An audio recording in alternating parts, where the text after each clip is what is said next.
Bajaj finance जो India की सबसे बड़ी एनबीएफसी है, जो 75 लाख तक के टिकट साइज में लोन प्रोवाइड करती है। बजाज ड्रॉप लाइन ओडी की फैसिलिटी भी देती है, लेकिन बहुत सारे पार्टनर को बजाज की पॉलिसी एंड प्रोसेस नहीं पता है। इस वीडियो में मैंने इन्हीं को बेसिक से लेकर एडवांस लेवल तक का पूरा कवर किया है। सबसे पहले बजाज बिजनेस लोन में लॉगिन के कुछ बेनिफिट डिस्कस कर लेते हैं। बजाज आपको मिनिमम 2 लाख से मैक्सिमम 75 लाख तक का लोन ऑफर करता है।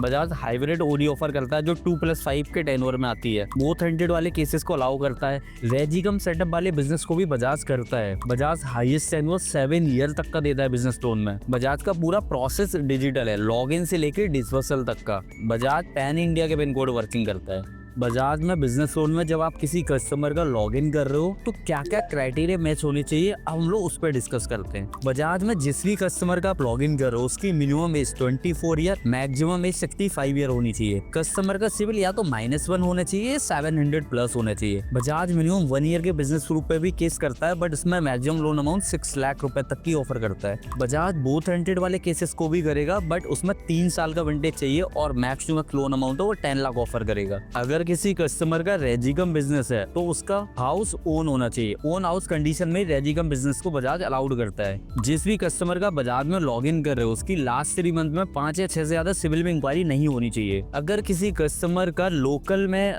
ओन हाउस नहीं है तो बजाज पैन इंडिया के ओन हाउस को भी एक्सेप्ट करता है। अगर कोई कस्टमर मेट्रो सिटी में रहता है उस केस में बजाज ओनली करंट अकाउंट को ही एक्सेप्ट करता है। वो जो भी एलिजिबिलिटी बनाएगा ओनली करंट अकाउंट के बेस पे ही बनाएगा। अगर कोई कस्टमर नॉन मेट्रो में रहता है उस केस में बजाज सेविंग अकाउंट भी एक्सेप्ट करता है। प्राइवेट लिमिटेड कंपनी के केस में बजाज को मिनिमम 3 ईयर का बिजनेस विंटेज चाहिए, 1 ईयर का टर्नओवर और मिनिमम 1 लाख की एबीवी की रिक्वायरमेंट होती है। अगर किसी की प्रोप्राइटरशिप कंपनी है, अगर वो नॉन मेट्रो लोकेशन में है तो उस केस में मिनिमम एबीवी 20,000 चाहिए। अगर वो मेट्रो लोकेशन में तो मिनिमम एबीवी 50,000 चाहिए। बजाज में आप जिस भी कस्टमर का लॉगिन कर रहे हो उसका एटलीस्ट मिनिमम टर्नओवर 50 लाख होना ही चाहिए। अगर आप किसी का बजाज में लॉगिन कर रहे हो ना तो आपको ये भी आइडिया होना चाहिए कि कंपनी वाइज क्या क्या डॉक्यूमेंट लगते हैं बजाज में। अगर कोई कस्टमर प्रोप्राइटरशिप फर्म में है तो उसका Aadhaar card, PAN card, business proof, last 6 month का bank statement, email ID and mobile number, ये बेसिक डॉक्यूमेंट की रिक्वायरमेंट होती है। अगर कोई कस्टमर की प्राइवेट लिमिटेड फर्म है उस केस में जीएसटी,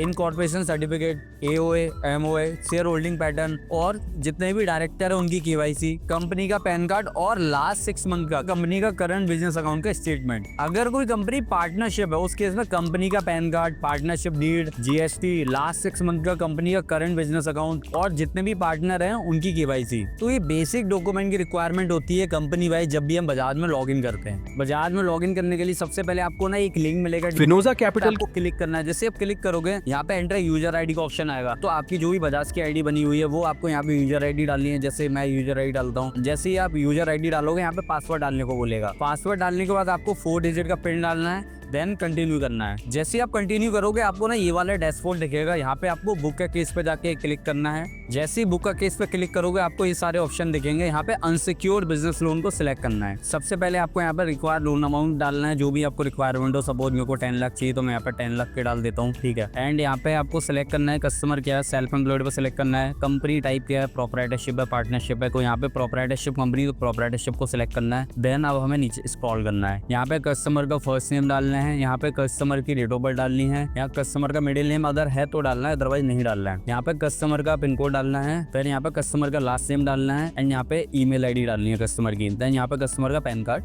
एंड यहाँ पे कस्टमर का मोबाइल नंबर डालना है। ये डिटेल फिल करने के बाद आपको नीचे आना है। देन यहाँ पे कस्टमर का रिलेशनशिप, जैसे फादर को सिलेक्ट कर लेना है। फर्स्ट नेम, फादर का लास्ट नेम, मदर का फर्स्ट नेम एंड मदर का लास्ट नेम यहाँ पे डालना है। देन फिर आपको नीचे स्क्रॉल करना है। यहाँ पे आपको कस्टमर का करंट रेजिडेंस एड्रेस डालना है, जो करंट एड्रेस उसका एड्रेस 1, 2 एंड पिन कोड। अगर उसका करंट एड्रेस और परमानेंट एड्रेस सेम है तो आपको सेव एज एड्रेस पर कर देना है, तो मतलब ऑटोमेटिक फिल हो जाएगा। अगर उसका परमानेंट एड्रेस अलग है तो आपको परमानेंट एड्रेस यहाँ पे फिल करना है। उसके बाद आपको नीचे आके कस्टमर का ऑफिस का एड्रेस डालना है, जो भी बिजनेस का एड्रेस है, एड्रेस और पिन कोड। ये फिल करने के बाद आपको प्रोसीड पे क्लिक करना है। प्रोसीड करने के बाद यहाँ पे आपको को एप्लीकेंट की डिटेल मांगेगा। आपको को एप्लीकेंट की डिटेल फिल नहीं करनी है, आपको स्क्रॉल करना है और स्किप दिस स्टेप पे क्लिक करके इसको स्किप कर देना है। अब यहाँ पे एसएम का नाम सेलेक्ट करने के लिए बोलेगा, तो जो भी एसएम हो आपके एरिया का, तो आप यहाँ पे सिलेक्ट कर सकते हो उसका नाम डाल के। देन जो भी आपको लग रहा है जिस लोकेशन का केस है, हर लोकेशन के बजाज में अलग अलग एसएम होते हैं, तो आपको यहाँ पे एसएम सिलेक्ट करना है। एसएम सिलेक्ट करने के बाद कंटिन्यू पे क्लिक करना है। अब मैं आपको यहाँ पे है ना ये समझाने वाला हूँ, क्योंकि बजाज में क्या होता है, जब भी हम लॉग इन करते हैं ना, तो जिस लोकेशन का केस होता है ना, वहीं का एसएम असाइन होता है। तो यहाँ पे मैं आपको ये बताऊंगा कि कैसे करके हमें एसएम को फाइंड करना है। देन जब हम लॉग इन करेंगे तो फिर एसएम को सिलेक्ट करना है एंड केस को वहाँ पे पंच करना है। यहाँ पे देखो आपको एक्सेल में ना बजाज के एसएम की लिस्ट हो रही होगी, ये सारे बिजनेस लोन के एसएम है। आपको क्या करना है, जिस भी लोकेशन का केस हो उस लोकेशन के एसएम फाइंड करना है, देन उसको कॉल करना है। सपोज जैसे मेरे पास कोई केस इंदौर का है, तो मैं यहाँ पे क्या करूँगा, कंट्रोल F करूंगा, देन इंदौर वाली लोकेशन पे जाऊंगा। इंदौर पे यहाँ पे एसएम का नाम आ रहा है, इंदौर पे यहाँ पे सौरभ राजपूत करके आ रहा है। तो आप आगे आपको देखोगे यहाँ पे ना इसका मोबाइल नंबर आ रहा है। दो कॉल करूंगा, इससे कंफर्म करूंगा क्या सर आप इसी लोकेशन में अभी वर्क कर रहे हो क्या बजाज में। अगर वो कहेगा हाँ कर रहा हूँ, तो फिर मैं क्या करूंगा, पोर्टल पे जाऊंगा, इसी के अंडर केस को मैप कर दूंगा। कभी जॉब छोड़ देते हैं, मतलब काफी टाइम बाद कॉल करोगे, तो फिर उस केस में इनसे नंबर ले सकते हो। अदरवाइज नियरेस्ट कोई एसएमओ से बात कर सकते हो, उससे कॉन्टेक्ट डिटेल ले सकते हो, तो वो लोग भी कॉन्टेक्ट डिटेल शेयर कर सकते हैं। ऐसे करके आप इजिली एसएम को फाइंड कर सकते हो, और यही तरीका है, सारे लोग इसी तरीके से ही काम करते हैं। एक बार आपको एसएम मिल जाता है, फिर आप जब भी लीड पंच करोगे तो वहाँ पे एसएम का नाम डालना है, वो करना है, देन एसएम आईडी एसएम को भेज देनी है, बाकी का प्रोसेस वो खुद ही कराएगा।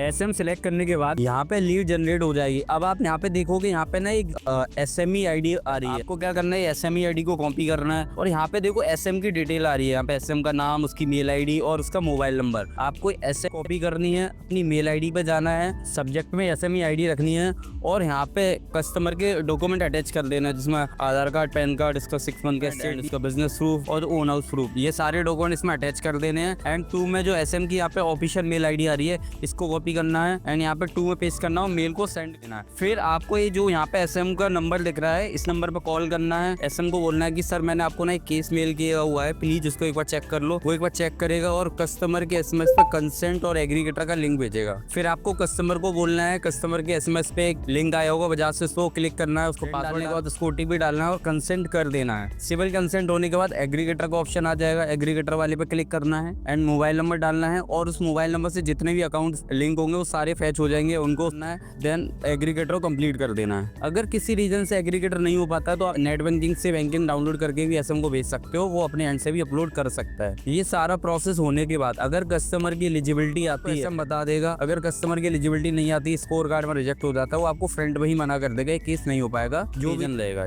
अगर उसकी एलिजिबिलिटी आती है, केस क्रेडिट को मूव हो जाएगा, क्रेडिट कॉल होगा, सब कुछ ओके रहता है। देन अगर क्रेडिट को लगेगा तो फिजिकल पीडी कराएगा, नहीं लगेगा तो ओनली वीडियो पीडी को डिस्बर्स कर देगा। ये था पूरा प्रोसेस जो मैंने आपको बता दिया, पॉलिसी से लेके लॉगिन से लेके डिस्बर्सल तक का, जो बहुत इजी है। अब आपको बजाज बिजनेस लोन का फिनोजा कैपिटल चाहिए तो आप हमसे कांटेक्ट कर सकते हो। हमारे पास बजाज के अलावा और भी पोर्टल हैं, जस्ट लाइक जैसे फ्लेक्सी हो गया, प्रोटियम हो गया एंड इंडिफी हो गया, पिरामिल हो गया। मान लो कोई केस नहीं हो पा रहा है तो आप इन्हें एनबीएफसी में करा सकते हो, क्योंकि सभी की पॉलिसी अलग अलग होती है। हो सकता है जो केस बजाज में ना हुआ वो यहाँ पे निकल जाए, इससे क्या होगा, जो आपकी लीड है वो खराब नहीं होगी। बाकी आपको वीडियो कैसी लगी प्लीज कमेंट बॉक्स में जरूर बताना।